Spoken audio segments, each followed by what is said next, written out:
And now, here is a man who will show you how to feel better, look better, Jack LaLanne.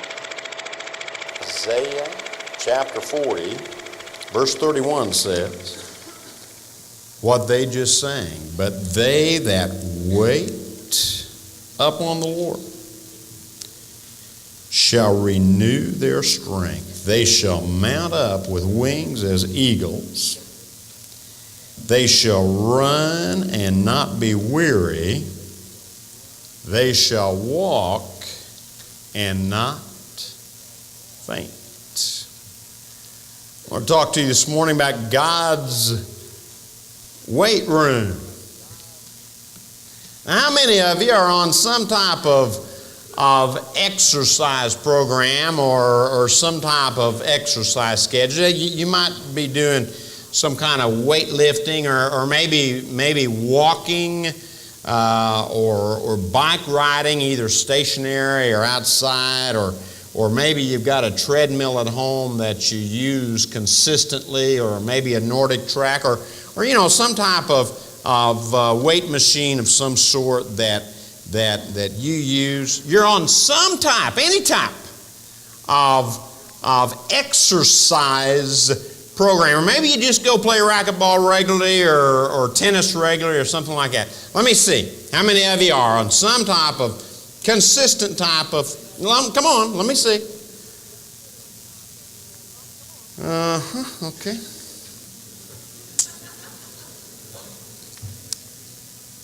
What kind of shape are you in? I tell you what. So that we can get an objective opinion, go ahead and ask your neighbor what kind of shape you're in. Yeah, go ahead.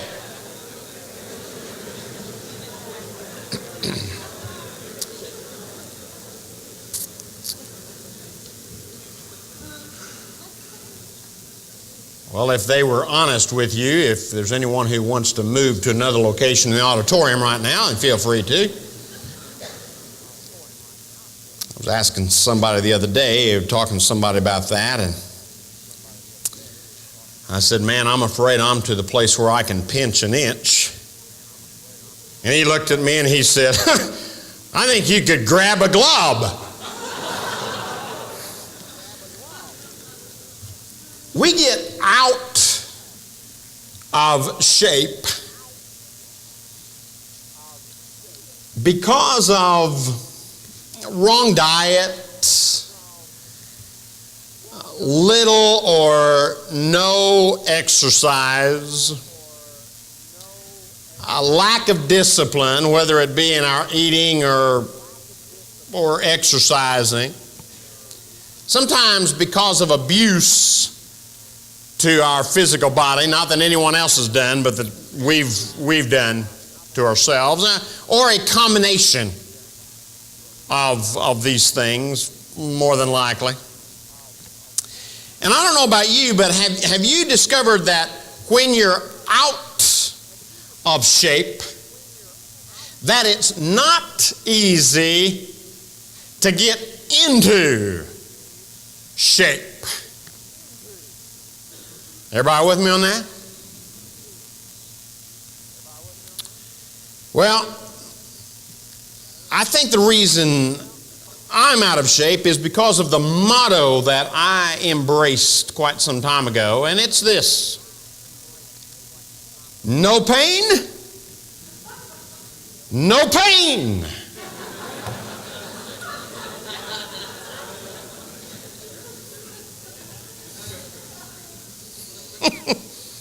That's sort of my motto.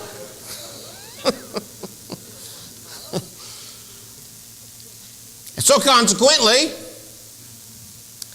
we avoid, now keep that word in mind because you're going to hear it later, we avoid exercise. Here's a question. What kind of shape are you in spiritually? Let's shift gears here. Personal question, obviously, but go ahead and answer that for yourself. What kind of shape are you in spiritually? Would you have to look in the mirror and say, I've got flabby faith. You ever been there? Maybe you got a weak walk with God.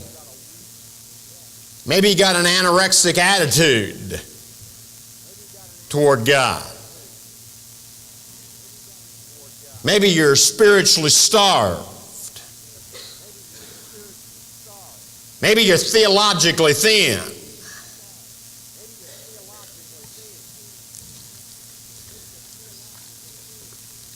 Chapters 40 to 48. And I want to encourage you to read those chapters sometime on your own. Today, if at all possible, read the 40th chapter of Isaiah. This where we took our verse from this morning.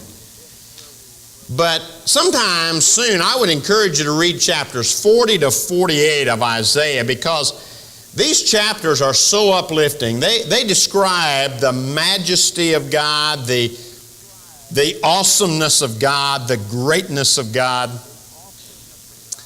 We're praying for revival.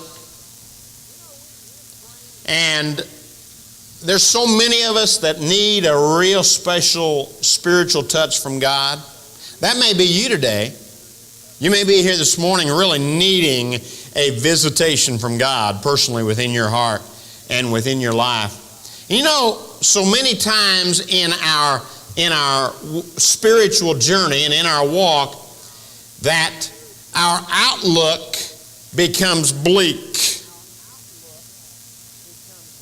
And it's almost like we're run down spiritually, just like you can get physically if you don't take care of yourself properly. Well, I learned a long time ago that when your outlook is bleak, that you need a new uplook. And one of the best places to get that is right here in Isaiah chapters 40 to 48, or just specifically chapter 40. Someone I read somewhere some time ago, look at others and be distressed. Look at self and be depressed. Look to God and you'll be blessed. So when your outlook is bleak, refocus your attention to have the proper uplook. The bottom line, and this is what I want to talk to you about today. The bottom line is that many of us need to get in shape spiritually. But now, folks, listen. That won't happen by avoiding God's weight room. Let me show you 4 things this morning about what needs to happen in God's weight room. Now, I'll give you the 5th thing as a wrap-up today to show you the result of what happens when you really do these 4 things in God's weight room. Here they are, following your outline. The first thing that needs to happen in God's weight room is that you release excess energy. Someone asked Coach Bud Wilkinson one time to define football, and he defined it like this. He said, football is 22 men out on the field desperately in need of rest, with 40,000 people in the bleachers desperately in need of exercise.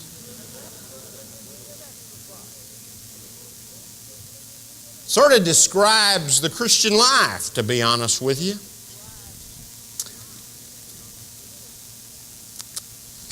You know what happens to so many of us? Instead of asking God to control and govern and channel our excess energy, Because the fact is, we've got it. You may be saying, you ought to get in my body, Jay. I don't feel like I've got excess energy.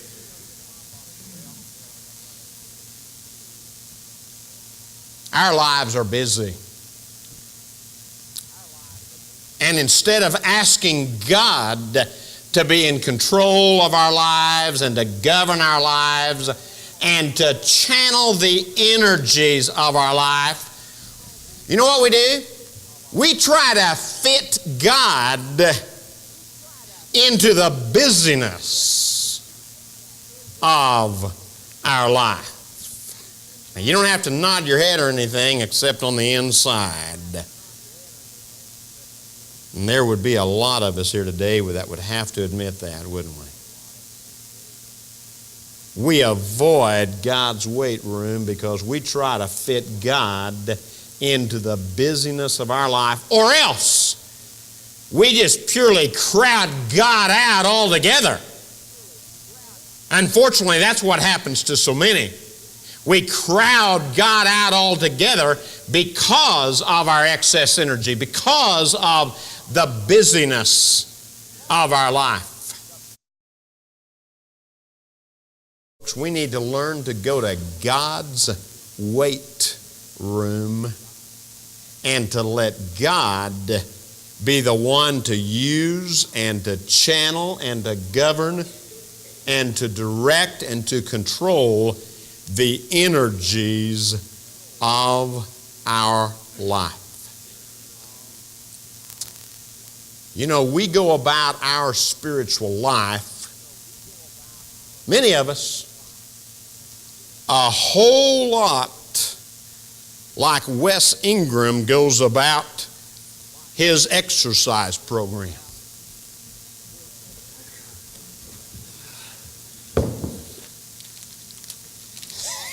No thanks.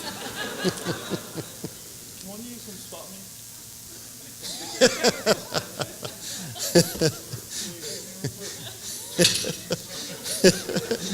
Good luck.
There'd probably be several people that would give you an order today.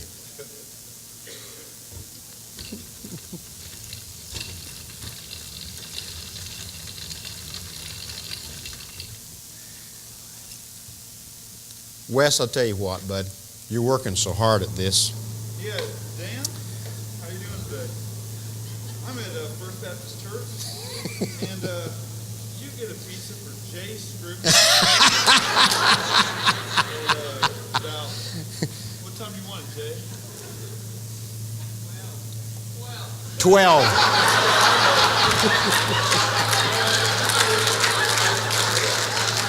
Tell them to keep it hot, though.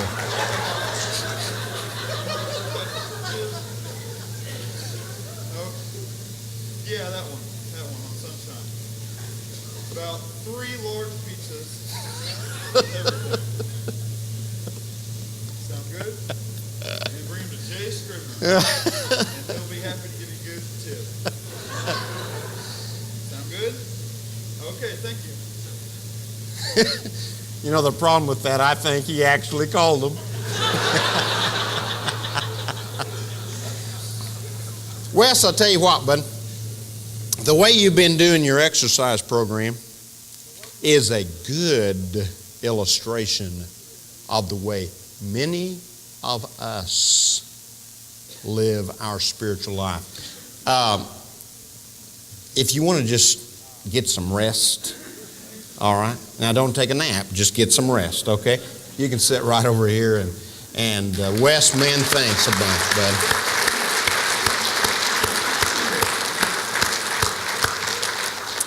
You know, the fact is, folks, a lot of our spiritual lives are just like that. That's the way we go to God's weight room. Are you with me? And we end up getting a crowded life. We end up getting a crowded schedule. We end up getting a crowded mind. We end up getting a crowded lifestyle.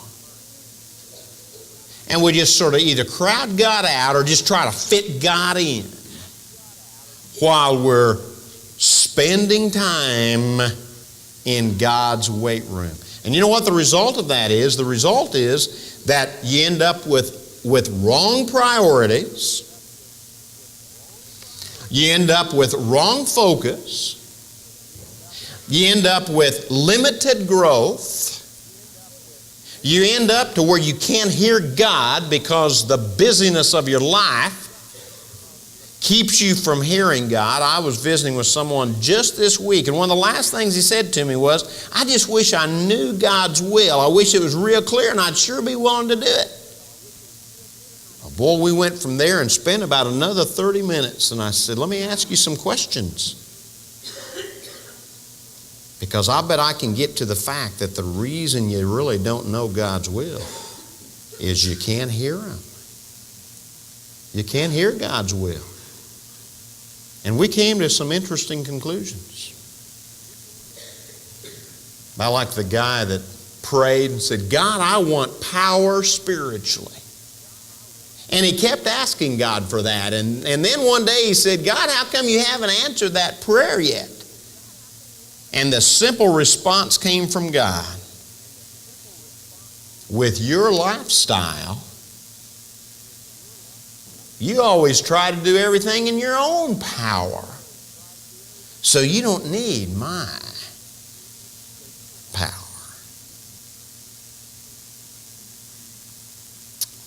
Well, one of the things that needs to happen when you go to God's weight room is that you release excess energy by letting God control and govern and channel that energy. Here's the second thing that needs to happen in God's weight room, and that is you need to remove excess weight. Remove excess weight. The writer of Hebrews tells us in chapter 12, verse 1, wherefore, seeing we also are compassed about with so great a cloud of witnesses. It's just like being in a stadium and you got a whole bunch of people in the bleachers. Wherefore, seeing we also are compassed about with so great a cloud of witnesses, look at this. Let us lay aside every weight and the sin which does so easily beset us. And let us run with patience the race that is set before us. You know, folks, so many times we try to build our Christian life with worldly and carnal materials. You can't do that. You cannot build a strong spiritual life with the wrong materials. But so many times, that's what we try to do. Many of us go to God's weight room in the same way that Grant Zerker does his workout.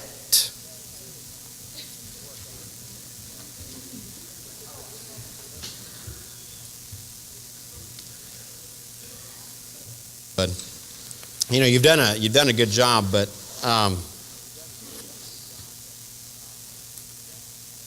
I'll be honest with you. You look a little out of place for a workout room. Have you heard the weather report for today? 50. Yeah, 50. Let me suggest something. When you go to a workout like this, I'm not sure you really need your stocking cap. Okay? And your gloves.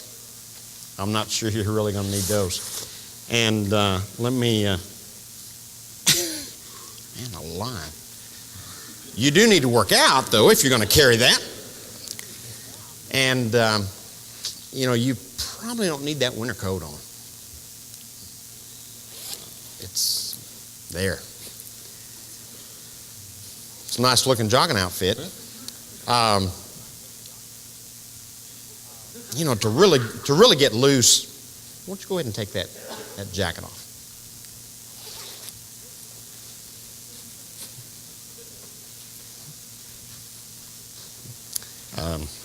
And get rid of the jogging pants there.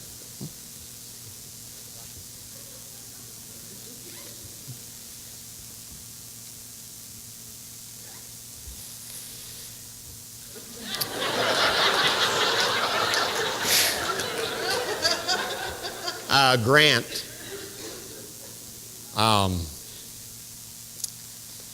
yeah. Soon he's going to come to himself.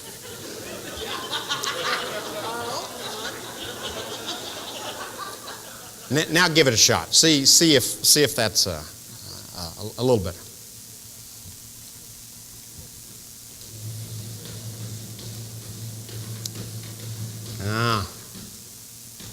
Yeah. Grant, I'll tell you what, bud. It's okay to have all that stuff, but to be honest with you, when you come to a weight room, when you come to a workout, you're dressed fine. Okay? Loose, freedom. Get rid of the excess weight. You'll enjoy it better. Why don't you join old Wes down here, okay? Yeah.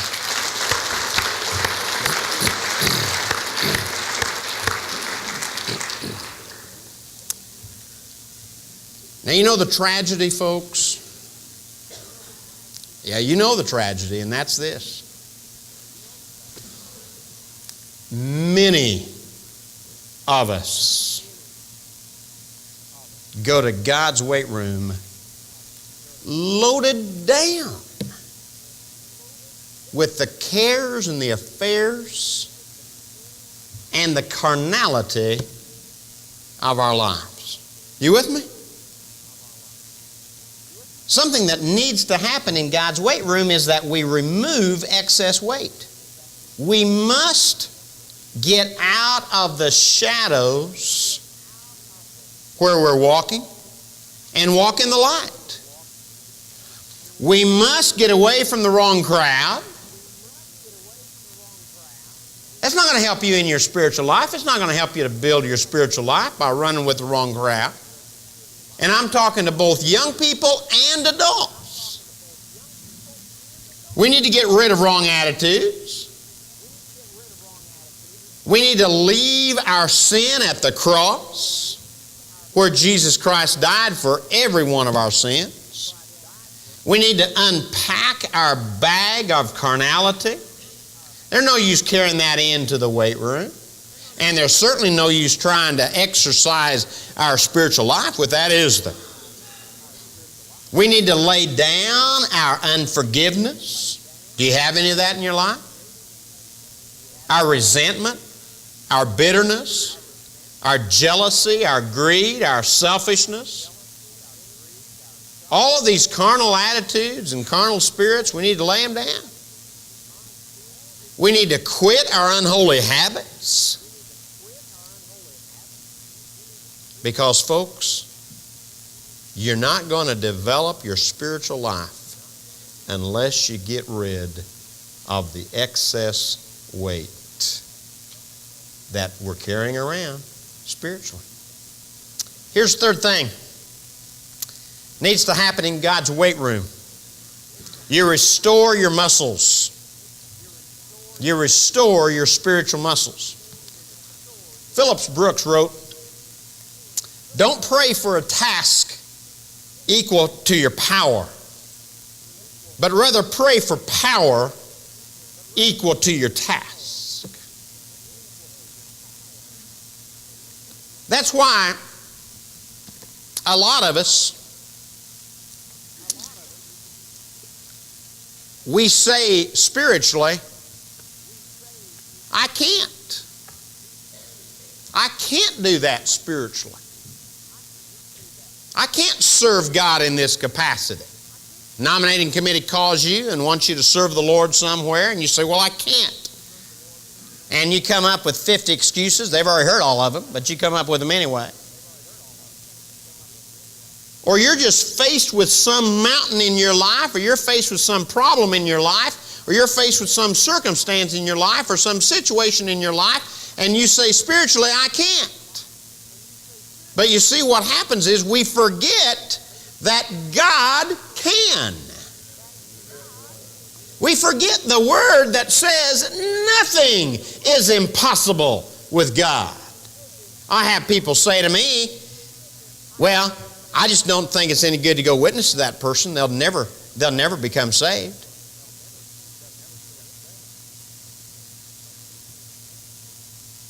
They don't know the awesome power of God and His capabilities to reach the unreachable.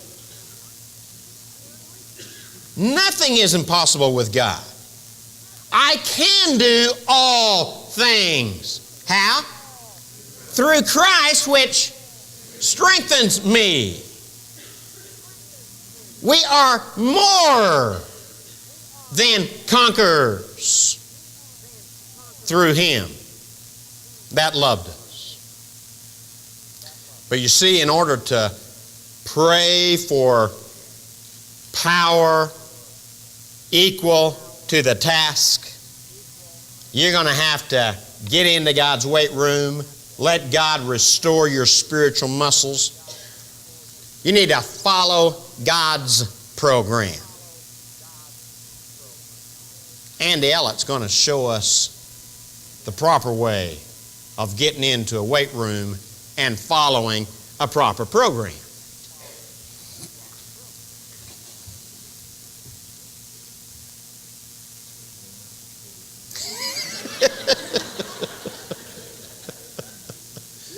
Workout program is specifically designed for you. Exercise 1. In order to increase endurance and lower body strength, jog 1 minute at a speed of 4 miles per hour.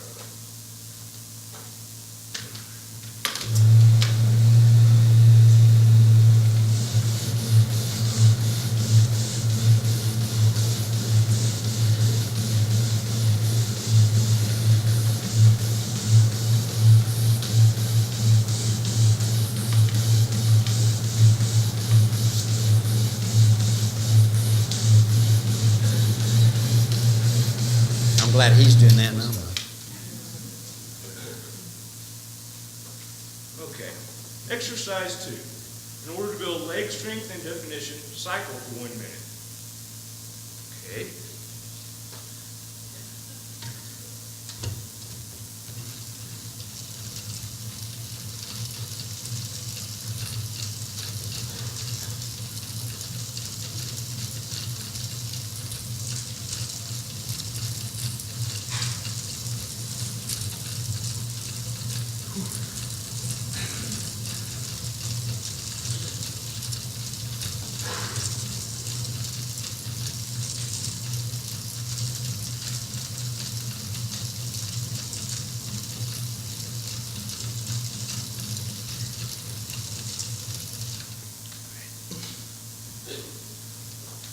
Let's see.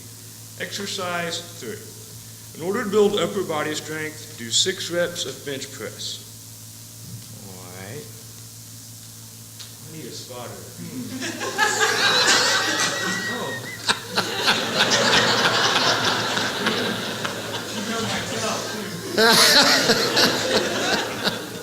Thank you, pretty girl.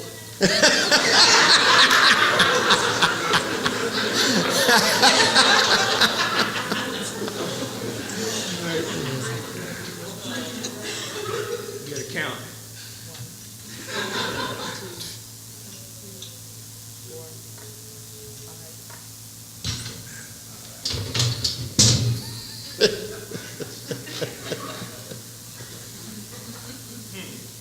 Exercise 4. In order to increase arm strength and definition, do 10 bicep curls.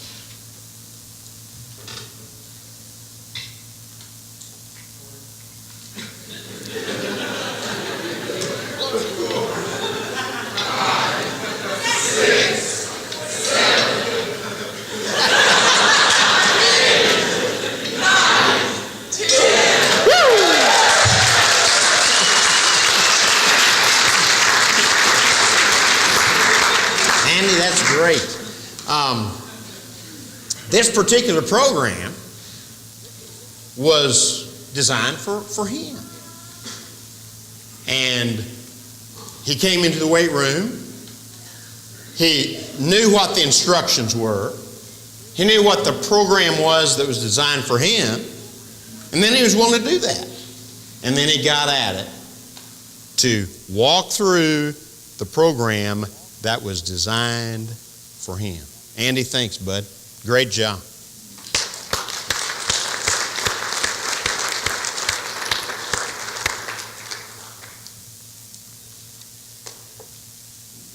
God has a program designed for you. Have you asked him what it is? Let me give you three things. Because there are three factors in spiritually shaping our lives. And interestingly, they apply to everybody, and they apply throughout life in every situation. Here they are. These are three factors that God allows to come into your life to shape your life. Number one, external. External. Do you realize that everything that happens to you, now catch this, catch it, everything that happens to you, God wants to use that to shape your life spiritually. Have you ever had any good things happen to you? Sure. Let me ask you this. Have you ever had any negative or adverse things happen to you? Which do you prefer? But I'm telling you, God uses everything externally to help shape your life spiritually, both the positive and the negative. You see, even when the negative comes, God uses the negative like a sculptor's hammer in order to chip away at your life. So the first factor is external. Number two, the second factor is internal. Internal. Now here's the question. How do you react to life? You say, well, Jay, when the good things happen, I react real well. But now when the bad things happen, I don't react well. Well, here's another question. Are you really honest about that when the good things even happen? Because let me tell you something. I've met too many Christian people that when the good things happen, they don't even know how to react to that. Because when the good things happen in life, after a while, they get to the place where they don't really even need God.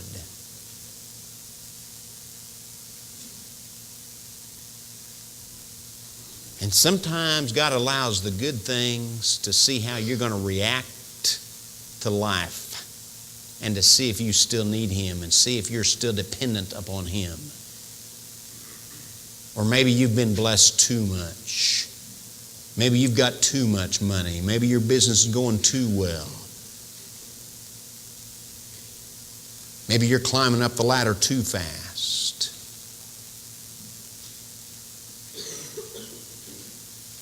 And when the bad things happen, how do you react to the adversities of life? If that's where you are right now and you've got some real bad things happening to you, let me encourage you to study the life of Joseph in the Old Testament. You talk about a man that had adversity and had reason to be upset with God and had reason to be angry and had reason to be resentful and had reason to be hostile. But there's a man that knew how to react internally to the adversities of life, because God had a purpose in shaping Joseph's life. And here's the third factor: external, internal, eternal. Folks, you're just passing through this life. You with me? You're just passing through. Do you know why God has us here doing what we're doing? It's called training for reigning. Training for reigning. And you're not going to be ready to reign with Jesus Christ if you don't spend time in the weight room. Here's the fourth thing I want to show you today. What happens in God's weight room? Number 4, you recommit to proper maintenance. You recommit to proper maintenance. Write these 4 things down, because here's what needs to happen. You recommit to proper maintenance. Number 1, determine the need. Determine the need. Where are you flabby? Where are you out of shape spiritually? What part of your spiritual life needs to get back in shape? You can get honest with yourself right now, and you won't have to think very long. God will reveal it to you. What part of your spiritual life needs to be gotten into shape? Number 2, decide to follow God's program. God has a program just for you, and you need to decide to follow it. Number 3, dedicate yourself to a long-term commitment. Dedicate yourself to a long-term commitment. It is amazing to me how we get out of shape spiritually and then we expect God to firm the fat overnight. Isn't that right? We come to God and we want Him to fix it. I got heart problems spiritually and God needs to fix it right now. Well, you need to dedicate yourself to long-term commitment in God's weight room. And number 4, discipline yourself to come under God's authority. If you'll ask Him for His program for you, I'll guarantee you He'll show it to you. He'll show it to you. He'll reveal His program just for you. Paul said in 1 Corinthians chapter 9, I bring my body under subjection. So we need to learn to submit to God's authority. Here's what we need. We need a teachable spirit. We need to submit to proper authority. We need to seek God's training. We need to get consistently in the weight room. And folks, you've got to pay attention to the coach. You got to do that. You got to go to the weight room and get with God. They that wait upon who? The Lord. And you got to pay attention to the coach. Here's how it's done. Jonathan Butler and Brad Dolph. Jonathan's going to show us how to respond properly to the training.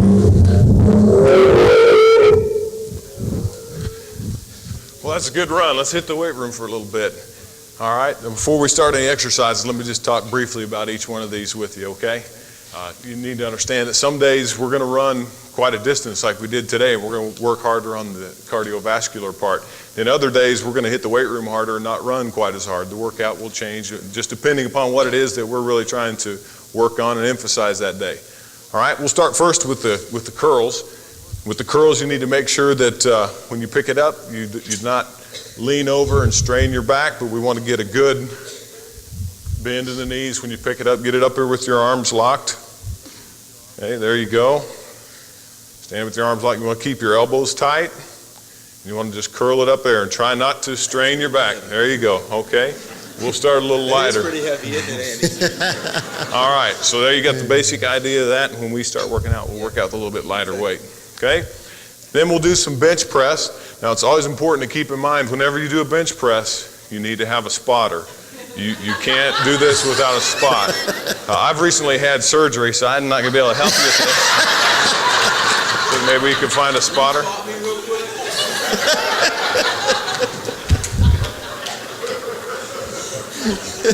Now, other than having a spotter, important things with the bench press, you need to make sure that your feet are flat on the floor at all times so that you don't strain something. Keep your back flat. There you go. Your spotter needs to give you a good lift off, kind of help you with that, getting it off of there. There you go. Good. Now you want to exhale every time you press. Exhale. Good. All right, we'll get back to this in a minute. Get the spotter to help you out there. That's a great job. All right, let's walk over to the bicycle, stationary bicycle. Now, sometimes if the weather's nicer, you can bicycle outside, but if it's cold out, then we'll hit the bicycle in here. This will be good for leg strength and endurance. We'll adjust the tension here depending upon if you need more strength that day or if you need endurance, then we'll back off on the tension a little bit and just have you go longer amounts of time. Okay, but pretty much self-explanatory. We'll have a set speed that we'll ask you to go at and for a certain length of time. How fast do you want me to go today? Today we'll probably start you out around 20 miles an hour, and then we'll go an average. There you go. That's good. Didn't Kansas play this weekend, Coach? Yeah, I think maybe they did. I'm not Who'd sure. they play? I'm not sure. You'll have to read the newspaper to find that out. All right, let's get over here and try this treadmill. Okay, important thing with a treadmill, number one, is you want to make sure that you either have your feet on the side or you're standing off of it when you turn it on. Okay. Have you ever seen the Jetsons? Yeah. Cartoon? If you're standing on this thing when you turn it on, what happens is what I call getting George Jetsoned. He gets on that treadmill, it kind of runs him through, and it's not a pretty sight. So you want to make sure you're off to the side, turn the treadmill on. There you go. Now start into it and adjust your pace with the speed that the treadmill is going. There you go. And again, just like the bicycle, we'll adjust that depending upon what it is that we want to accomplish that day. Okay? Oh, that's good enough right now. We'll go back and we'll start through the workout. But I need to get something from you before we get going, John. I work with a lot of people, a lot of athletes and individuals that want to improve their life, but they don't want to work that hard at it. They'll come in for a day because they've decided, well, I'm going to get stronger, but then I don't ever see them again because the work's a little bit hard. So I'm going to ask you to make a commitment today. The commitment is really going to include three things, so I want you to listen carefully to each one of these. First of all, I want you to make a commitment to being here on a regular basis. Okay. In fact, daily would be best because then we can adjust the workout on a daily basis. You can commit to being here regularly? I can be here. That'll be great. The second thing we're going to ask you to commit to is to hang in there when it gets tough. Because there's going to be days I'm going to ask you to do some things in here that you don't think you can accomplish. Like curl, whatever that is. Like curl whatever's on that bar right there, exactly.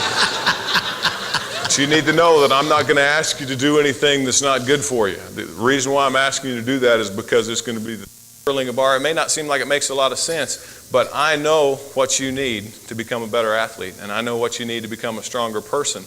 And I'm only going to ask you to do those things that are going to make you better. So can you make a commitment to those three areas? I can. That's great. Thanks a lot.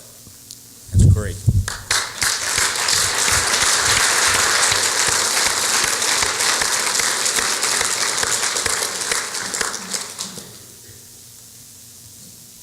Consistent, daily if possible.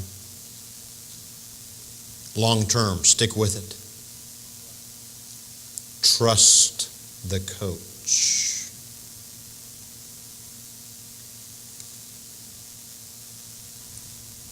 Do you need that kind of proper maintenance in your spiritual life? Now, before I share this final thing, and I'll just hit the highlights, it's in the bulletin. Let's say thanks to all these guys right here. They've done a great job. Let's hear it for our spotter.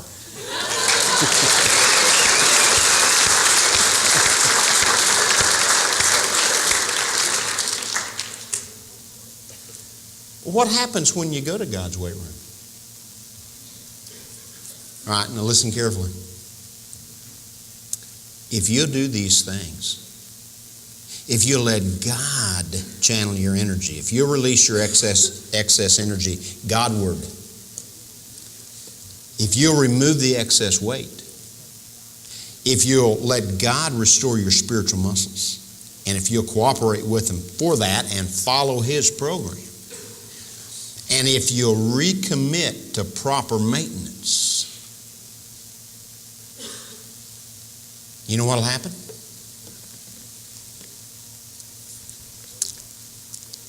They that wait upon the Lord. Number one, renewed strength. That word renew is a word that means to take off the old and put on the new. Renewed strength. Number two, rise above the circumstances. They'll mount up with wings as eagles. I don't know how many people I've talked to, and I've said, how are you doing? And they've said, well, okay, under the circumstances. And I've said, what are you doing living under the circumstances? Someone defined circumstances as those nasty things you see when you get your eyes off of God. You rise above the circumstances. Don't look at God through your circumstances. Look at your circumstances through God. Number three, run the race. They'll run, not be weary. You ever get weary in the race of life? Some of you are there today. You're weary in the race of life. And I'm telling you, you need to go back to the weight room. Number four, you'll be able to resist defeat. You'll be able to walk and what? Not drop out of the race. Not faint. And there are times in your spiritual life that maybe all you'll be able to do is walk. But you'll be able to resist defeat. And now here's the final statement I want to make. It's not going to sound that profound, but it really is. It's really one of the most profound things that you've heard all morning. And here it is. You see that first part of that verse, it says, but they that what? Wait. Now listen very carefully. Wait. Waiting on the Lord does not mean that you sit around and do nothing. That is not what it means.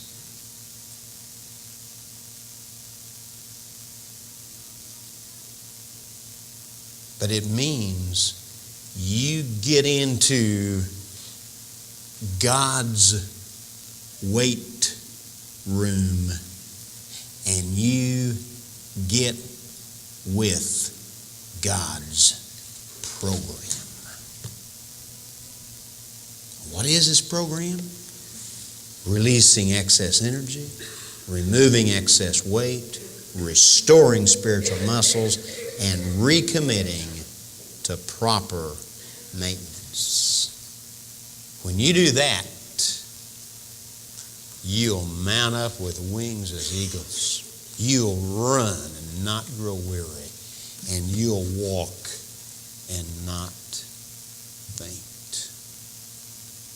What kind of shape are you in?